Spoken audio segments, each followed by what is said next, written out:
오늘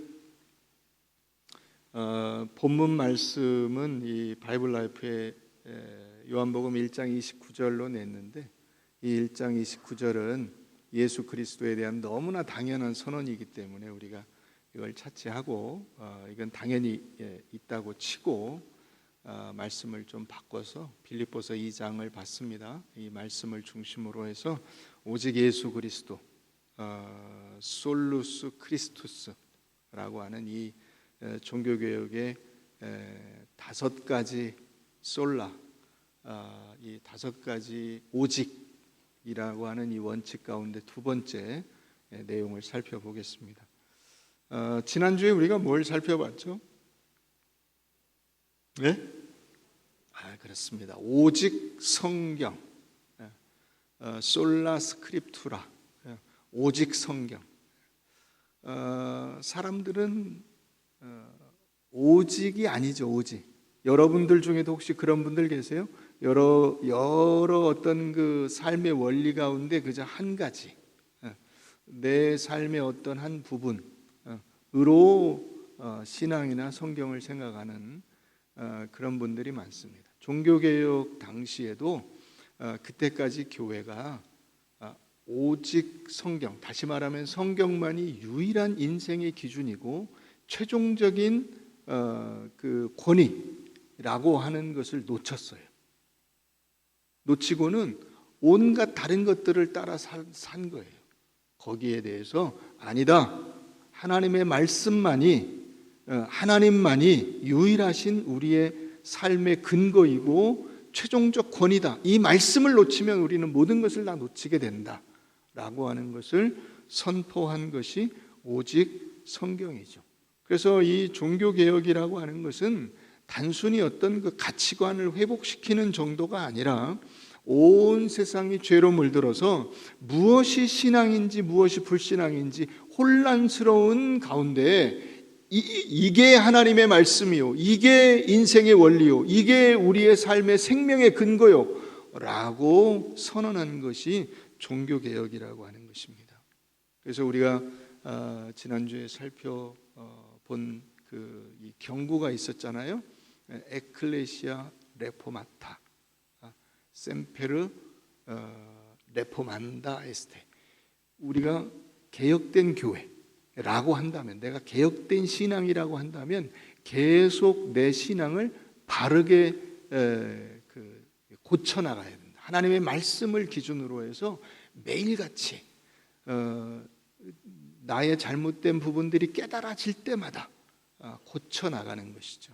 그것을 우리가 지난주에 살펴보았고, 오늘은 이제 오직 그리스도라고 하는 것은 구원은 오직 예수 그리스도로부터만 나오는 것이고 예수 그리스도로 돌아가지 않으면 안 된다라고 하는 것을 선언한 것입니다. 다시 말하면 예수 그리스도 외에 다른 것, 개인이든 어떤 조직이든 다른 어떤 것, 그런 것들은 구원을 줄 수도 없고 우리가 그런 것들로 힘을 삼을 때는 그대로 같이 망하는 거예요. 그것을 종교개혁이 우리에게 명확히 일깨워 준 것입니다. 하나님과 인간 사이의 중보자 누구밖에 없어요?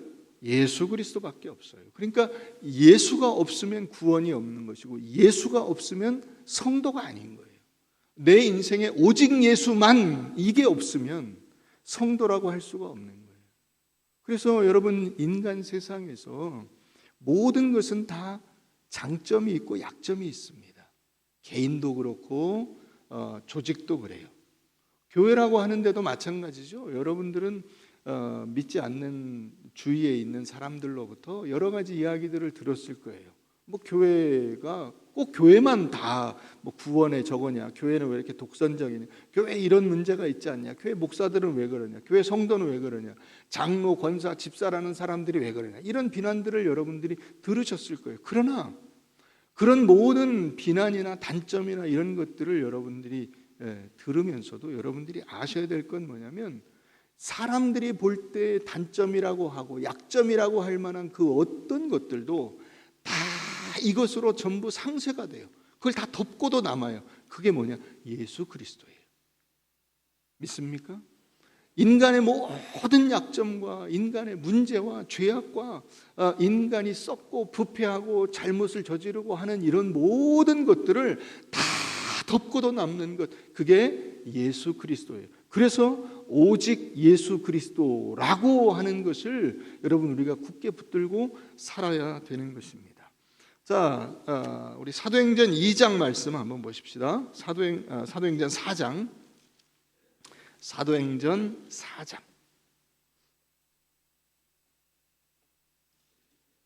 7절 말씀입니다.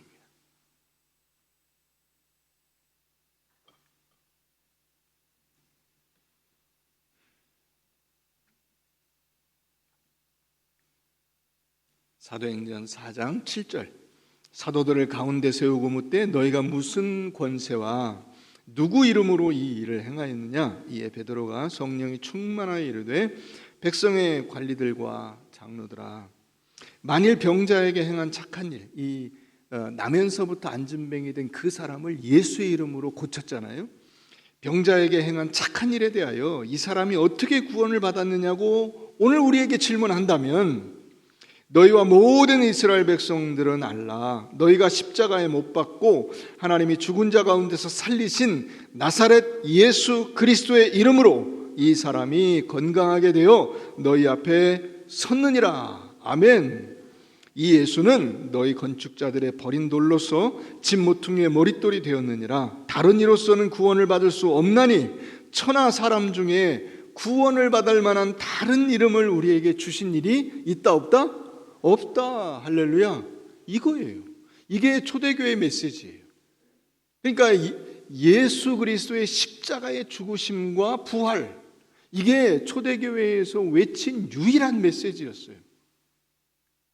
복음을 전한다는 것은 무엇이냐면, 예수님이 내 죄를 위해서 십자가에 달려 죽으셨다. 그리고 그분이 무덤에 들어갔다 사흘 만에 다시 부활하셨다. 그 예수 그리스도가 너에게 생명과 진리와 은혜와 의와 영원한 능력을 부여하는 원천이시다. 아멘. 이걸 고백하는 것, 이걸 선포하는 것, 이게 복음을 전하는 거예요.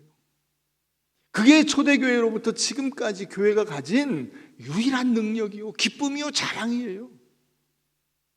그런데 점차 시간이 지나면서 이게 오염되는 거예요. 어떻게? 여기에 인간적인 욕심이 자꾸 끼어들기 시작하는 거죠. 그래서 인간의 죄, 인간의 욕심, 인간의 생각들이 조금씩 끼어들기 시작하면서 그 복음이 오염이 돼버려요. 한번 오염이 되면 여러분, 복음이, 다시 말하면 예수 외에 다른 것이 더 들어와도 되지 않나 라고, 그 예수라고 하는 밥상에 숟가락을 얹기 시작하는 것들이 나오기 시작하면 그 밥상은 더 이상 먹을 수 없는 밥상이 되는 거예요. 그 판이 깨져버리는 거예요. 그게 여러분 중세교회가 우리에게 보여주는 것입니다. 예수 그리스도 외에 너무 많은 그리스도의 대체물들이 생겨나기 시작했어요.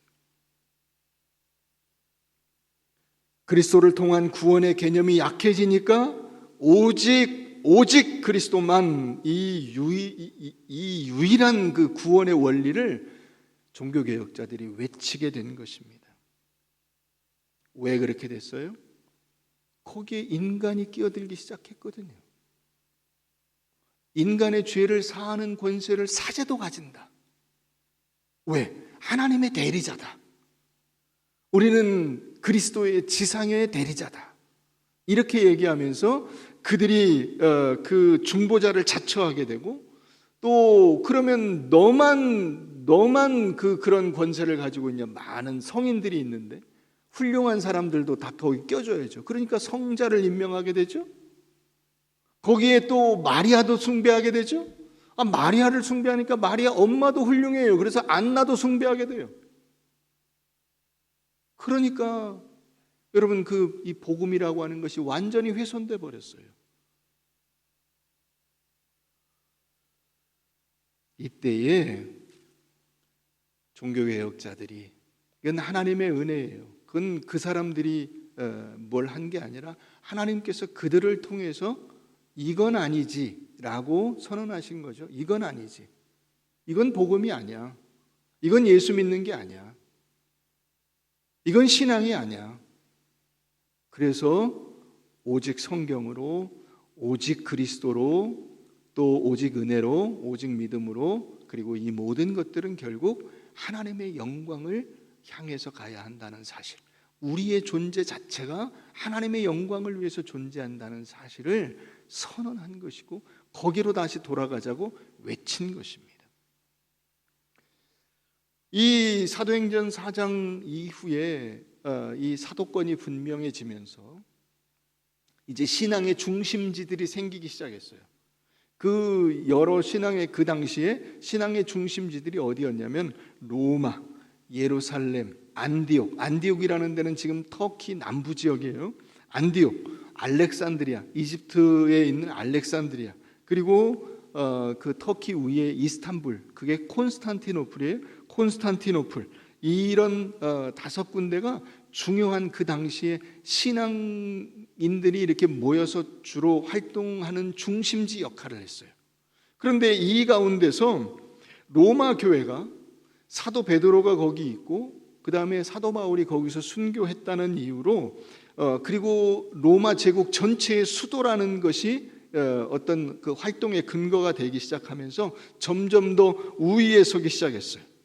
그래서 로마의 주교는 다른 지역의 주교들보다 높다는 이유로 자기들이 그렇게 주장하면서 호칭을 다르게 쓰기 시작했어요. 그게 파파예요. 파파, 아버지라는 이름을 쓰기 시작했어요. 우리가 다른 모든 그 신자들의 아버지다, 아버지 역할을 부여받았다. 그게 영어로 POPE, 포비라고 하는 단어예요. 그래서 440년부터 461년까지 재임했던 레오 1세라는 사람이 첫 번째 그 교황의 자리를 차지하면서 로마 주교의 우위를 확고히 했고, 1198년부터 1216년까지 재위했던 이노센트 3세라는 사람은 그리스도의 대리자라고 하는 그 원래의 역할에 더해서 자기 스스로 나는 지상에서 하나님의 대리자다 라고 주장을 하기 시작했어요. 그래서 교권과 세상의 권력을 다 가졌다고 주장하는 거죠. 내가 이 땅에서 하나님의 역할을 대신 부여받았다. 하나님이 나보고 그 역할을 하라 그랬다. 이렇게 주장하기 시작했어요. 그래서 제4차 라테란 공의회라고 하는 그 신부들의 회의에서는 성찬식에, 여러분 우리가 성찬식에 떡과 잔을 놓고 그 예수 그리스도의 죽음을 기념하면서 그것을 나누는데, 이 라테란 회의라는 곳에서 뭘 결정했냐면 성찬식의 빵과 포도주는 사제가 기도하는 순간 실제로 예수의 살이 되고 예수의 피가 된다고 주장을 하기 시작했어요. 그래서 지금도 이 사람들은 그걸 믿어요. 사제가 기도하는 순간 그 떡이 실제로 예수의 살이 되고 그 잔이 실제로 예수의 피가 된다는 거예요. 이걸 화채설이라고 하는데, 화채설, 몸체죠. 몸으로 변한다의 화채설. 성경적 근거가 없습니다. 전혀. 그냥 자기들의 역할을 거기다가 부여한 거예요. 그리고 이단을 벌한다는 명목으로 종교재판소를 만들어서 실제로 수많은 자기들이 생각할 때 정적들을 죽여버렸어요. 이런 것들이 결국 교회가 부패하게 만드는 원인이 되고 그 과정이 되고 결과가 되는 것입니다. 카노사의 굴욕이라고 들어보셨어요?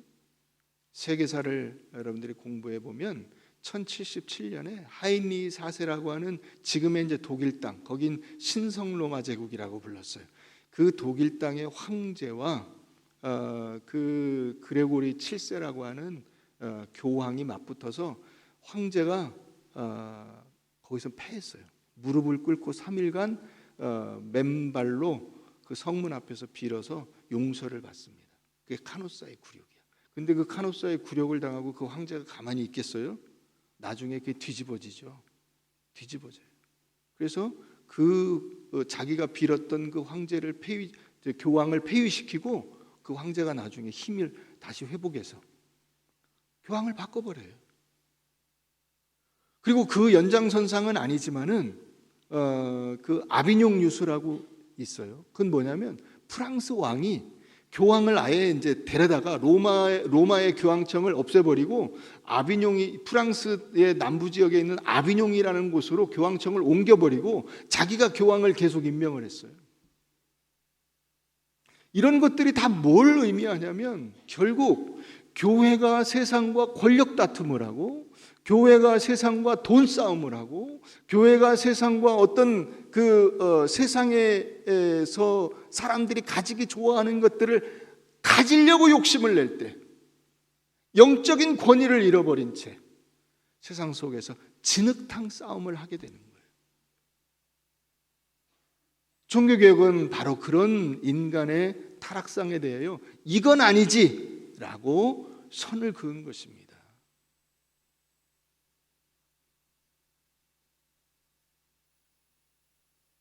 교회가 돈을 가지게 됐죠. 어떻게 해요? 땅을 가지게 되고 권력을 가지게 되니까 돈이 들어오죠. 그 돈 가지고 싸웁니다. 그래서 성직매매라는 것이 생기는 거예요. 신학교육을 받느냐, 어떤 그 성직자가 되는 과정을 거치느냐, 이런 것 상관하지 않고 돈을 바치면 주교를 시켜주고, 뭐 신부가 되는 건 말할 것도 없고요. 심지어는 돈으로 교황 자리를 사는 거예요. 어떻게 여러분 황제가 교황을 임명하죠? 황제에게 돈을 바쳤기 때문에 교황 자리를 주는 거예요. 네가 그럼 교황해.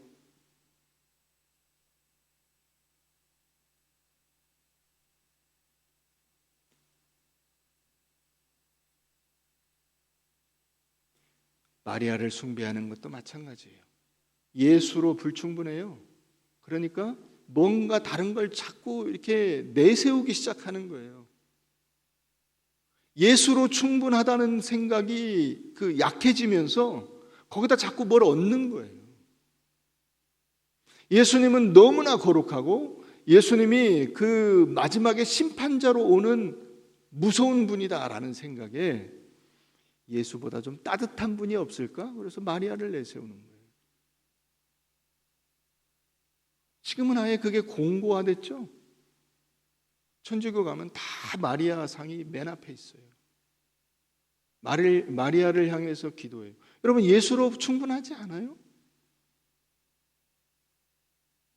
더 이상 누가 필요해요? 예수 말고 누가 더 필요해요?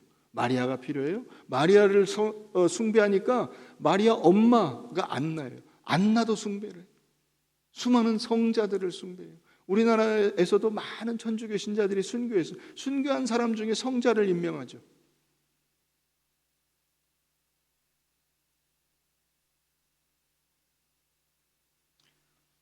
그 뒷받침이 되는 것이 뭐냐면 인간의 선행이에요. 인간의 선행. 이 당시 교회가 인간의 선행이 더해져야 구원받을 수 있다고 주장을 했어요.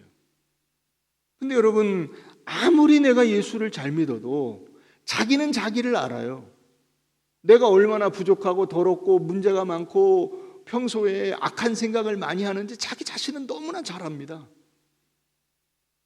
그러니까 당신이 아무리 예수를 잘 믿었어도 충분히 선을 행하지 않으면, 충분히 깨끗한 삶을 살지 않으면 당신은 곧장 지옥에 못 가고 연옥에 가서 거기서 그 모든 잘못에 대해서 이게 대가를 치르고 나서야 천국으로 갑니다. 여러분, 그 얘기를 듣고 나면 누구나 다 불안하죠. 가끔씩 여러분 이게 농담 삼아 나는 오늘 지금 죽어도 천국 간다. 그런 분 손 들어보세요. 그러면 손을 지금 들라는 건 아니고요. 예. 나는 지금 당장 죽으면 천국 못 갈 것 같다. 그러면 손드는 분들이 계세요. 그죠? 여러분들이 지금 당장 여기서 만약에 이 건물이 확 무너져가지고 죽는다면, 심장마비로 죽는다면 나는 천국 갈 것 같다. 혹은 나는 못 갈 것 같다. 이걸 물어보면 여러분들 중에 많은 분들이 불안하실 거예요. 근데 지금 우리가 이 종교개혁 이후에 이런 오직 예수 그리스도, 오직 믿음, 오직 은혜 이런 걸로 무장을 한다고 했어도 불안한 마음이 드는데, 여러분 그 당시에 선행이 필요하고 열심이 필요하고 돈이 필요하고 뭔가 더 필요하다 하는 그때에 연옥으로 갑니다. 연옥에서 빠져나오려면 뭐 100년이 걸리네, 200년이 걸리네, 300년이 걸리네 이러면 누가 불안하지 않겠어요? 이때에 교황이 이렇게 이야기를 한 거예요. 성자로 인정된 사람들은 구원을 받고도 남는 공로가 있다. 그러니까 훌륭한 믿음의 사람들은 자기 혼자만 구원받는 가는 정도, 예를 들어서 그걸 돈으로 한 사람이 예를 들어서 1,000만 원이면 나 구원받는다. 근데 어떤 사람은 1억어치 신앙의 유산이 있는 거예요.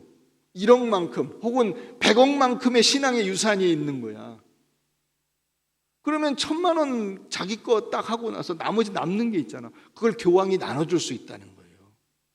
그렇게 면죄부를 판매하기 시작했어요. 교황이 성자들이 가지고 있는 그 영적인 유산들을 나눠줄 수 있다는 거야. 그래서 그걸 사면 연옥에서 천국으로 가는 기간을 단축하거나 아예 없애버릴, 면제받을 수도 있다는 거예요.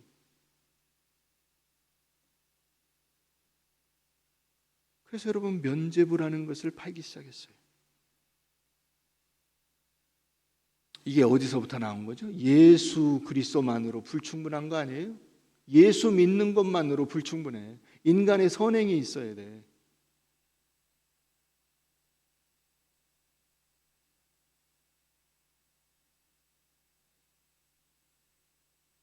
오늘날 여러분 우리의 신앙에 있어서도 예수 그리스도의 십자가의 구속의 은총, 그 부활의 능력이 약화된 교회들이 많아요. 약화된 성도들이 많아요.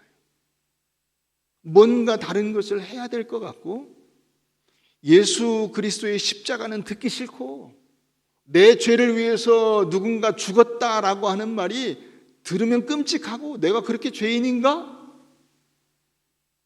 그런 생각이 들고, 그래서 십자가, 이 예수 그리스도의 십자가의 은혜를 다른 말로 바꿔요.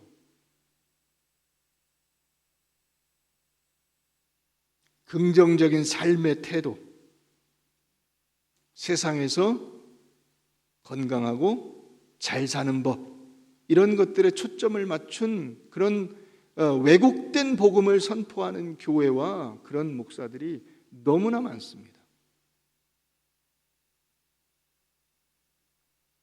그러나 예수 그리스도께서 우리를 위해서 십자가에 달려 죽으신 것은 그분이 하나님께로부터 받은 이 놀라운 생명의 능력을 우리에게 전해주시기 위해서 내 죄를 담당해 주신 거예요. 내가 죽어 마땅하지만은, 나는 죽어 마땅하지만 나를 위해서 그분이 대신 죽어주심으로써 내 모든 죄를 다 깨끗이 씻어주시고 다시 부활하심으로써 우리에게 새 생명의 능력을 입혀주신 것을 우리에게 보여주신 것입니다.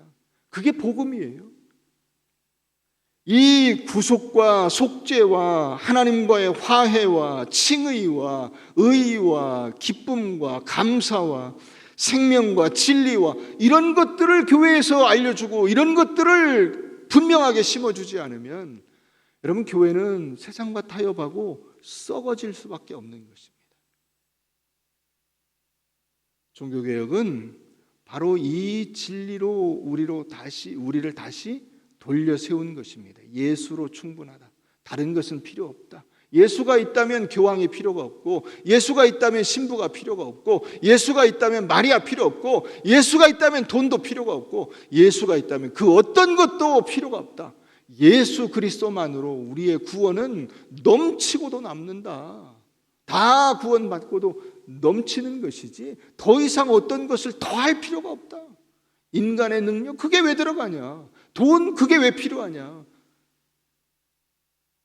여러분 이것을 이 오직 예수 그리스도가 우리에게 알려주고 있다는 사실을 분명히 하시기를 바랍니다. 자, 오늘 본문 말씀으로 가보십시다. 빌립보서 2장입니다.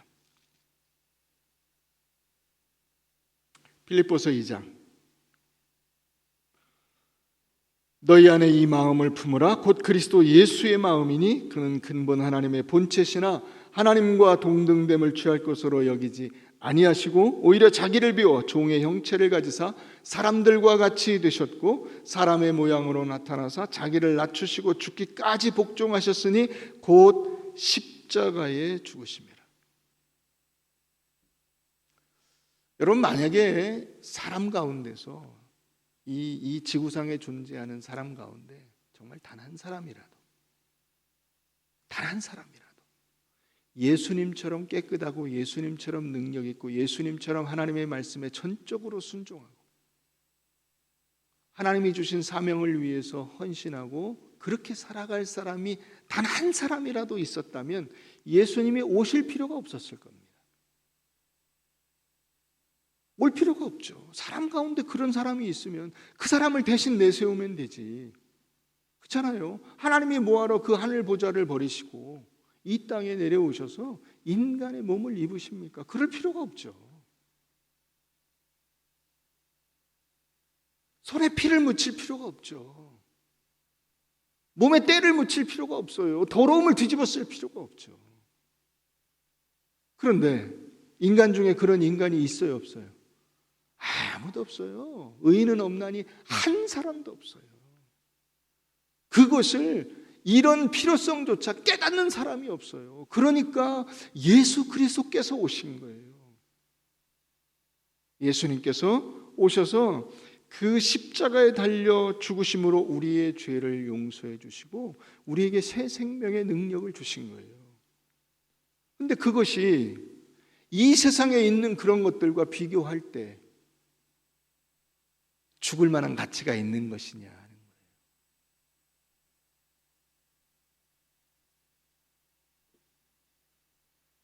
중고등학생들한테 물어봤어요.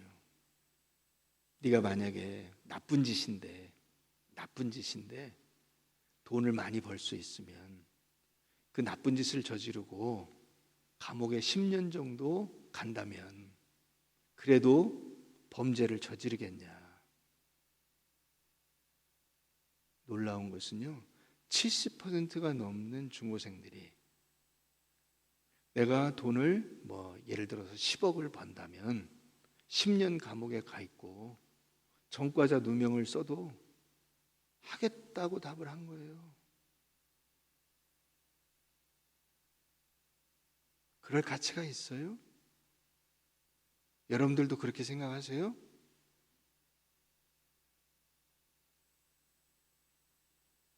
예수님은 죽음을 각오하고 이 자기 목숨을 던질 가치가 있다고 보신 거예요. 뭐가? 우리 생명. 우리를 건져 우리로 하여금 하나님의 자녀답게 만드는 그 일에 당신의 목숨을 걸 가치가 있다고 본 거예요. 그걸 우리가 일컬어서 하나님의 사랑이라고 하고 하나님의 은혜라고 하기도 합니다. 하나님이 그만큼 우리를 사랑하신다는 거예요.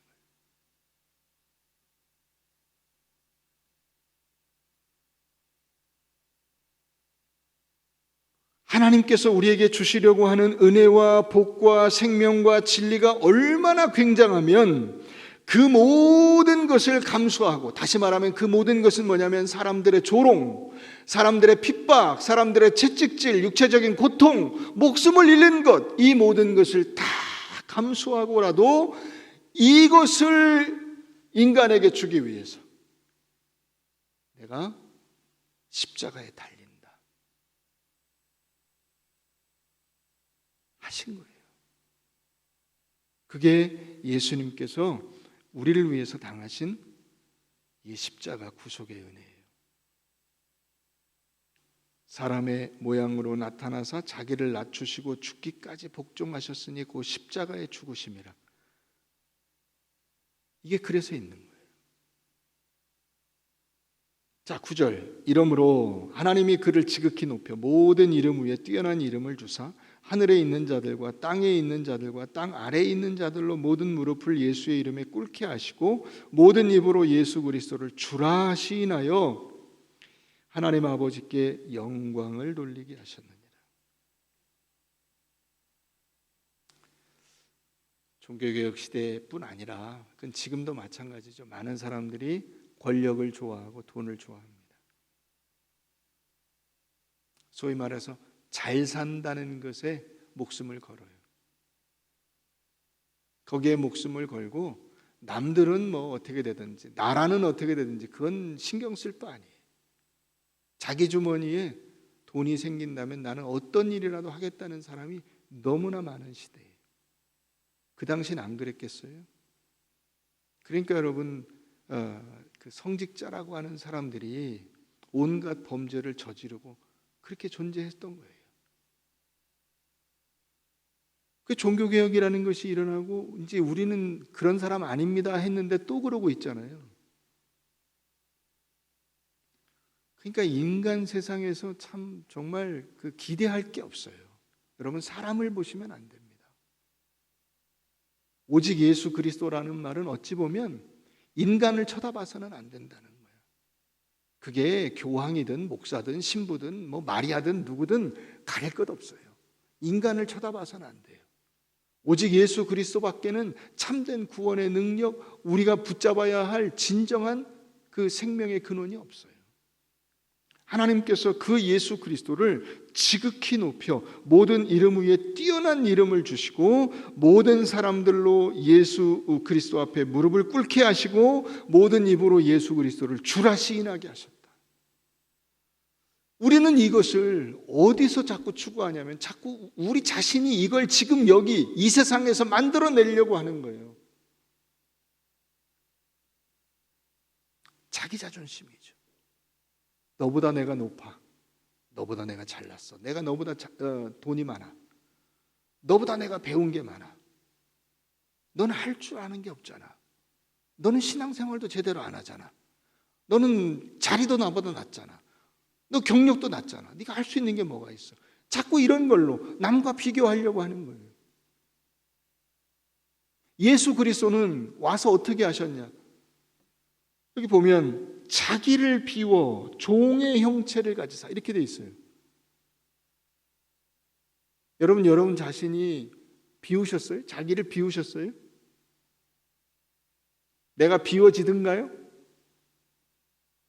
안 비워지시죠? 예수 그리스도를 덧입지 않고는 안 돼요. 그게 되질 않습니다.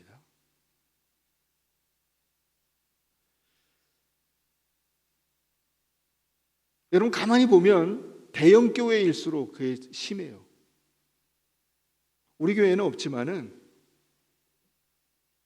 저 다른 교인들을 이렇게 딱 보면 야 내가 예수 믿는 사람이라고 너 만만하게 보지 마.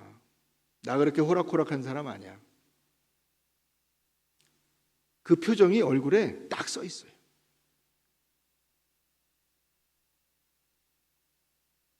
나 평신도라고 우습게 보지 마. 나 집사라고 우습게 보지 마. 내가 권사라고 우습게 보지 마. 그 표정이 얼굴에 이렇게 딱 써 있어요. 나 만만한 사람 아니야. 여기 이렇게 써 있어요. 여러분도 한번 옆에 보세요. 이마에 써 있나? 이걸 내려놓으라고요. 하나님이 예수를 이 땅에 어떤 역할을 주셔서 보내셨냐면 종의 역할을 주셨다는 거예요. 종의 역할. 너 인간 세상에 내려가서 종으로 살아라. 예, 알겠습니다. 그리고 내려왔다는 거예요. 여러분 왜 이렇게 갈등이 많죠? 왜 이렇게 깨지는 가정이 많아요? 집 나가는 애들이 왜 이렇게 많아요? 교회에 왜 많은 그 분쟁들이 있어요? 수많은 교단들이 왜 갈라지죠? 물론 신학이 달라서 갈라지는 것도 있어요. 그런데 많은 경우에 교회가, 또 가정이, 혹은 여러분들이 이게 끼어서 활동하고 있는 그 어떤 조직들이 무엇 때문에 갈라지냐? 분쟁 때문에 갈라져요. 종 노릇을 하려고 하지 않아요. 바보 역할을 하지 않아요. 여러분, 남편이나 아내에게 나 만만한 사람 아니야? 너 나 우습게 봤어? 하고 들이받아서 결국 남는 게 뭐가 있어요? 아버지에게, 엄마에게, 혹은 자식에게 나 만만한 사람 아니야? 너 나 우습게 봤지? 내가 가만 안 둬? 이렇게 해서 남는 게 뭐가 있어요?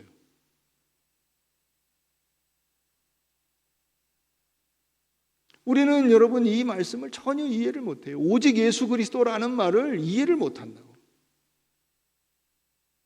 자기 자존심밖에 없어요.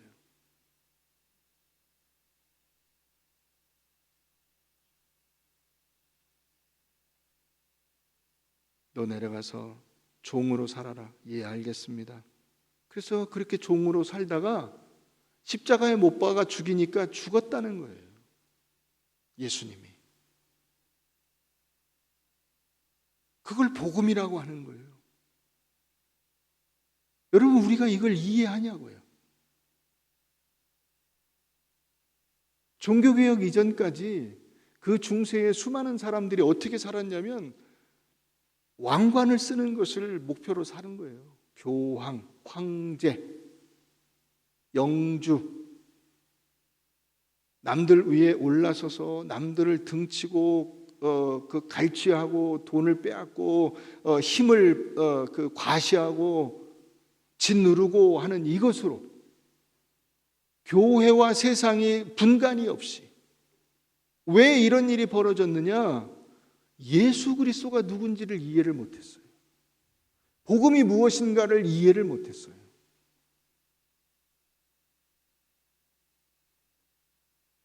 오늘 우리는 그걸 이해하고 있느냐를 여러분 스스로에게 물어보셔야 돼요.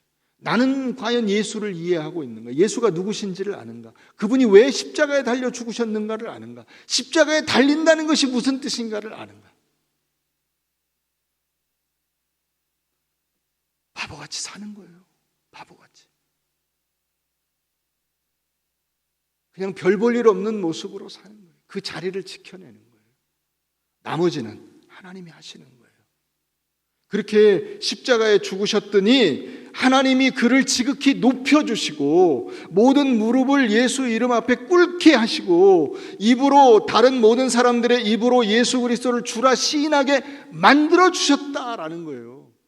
그러니까 예수님이 한 것은 야 봤지 내가 이 정도야를 한 게 아니고 예수님은 죽고 끝났어요. 그냥.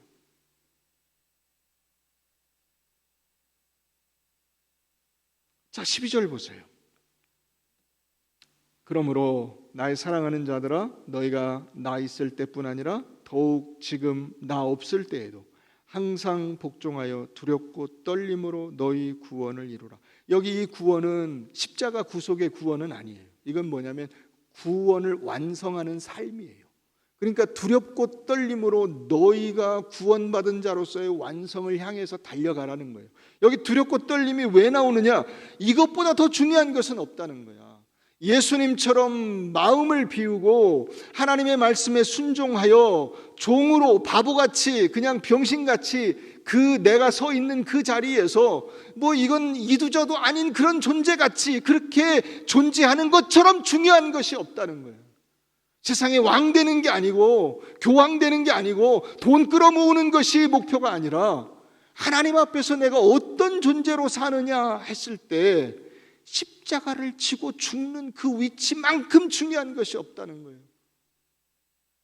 여러분 이게 왜 중요하냐면 인간적인 본성이 자꾸 이걸 발로 차버리려고 하는 거예요. 내 속에서 막 뭐가 이렇게 확 끌어올라요. 아 이건 아니지. 나는 이렇게는 못 살겠어. 더러워서 못 해먹겠어. 그걸 여러분들이 짓눌러야 하기 때문에 이게 두렵고 떨리는 일이 되는 거예요. 아내에게 한 소리 듣고 남편에게 한 소리 듣고 직장 상사에게 한 소리 듣고 이건 아니지, 내가 더러워서 못 해먹겠어, 그 생각을 여러분들이 짓누르고 종으로 보내신 그 자리를 지켜내시라고요.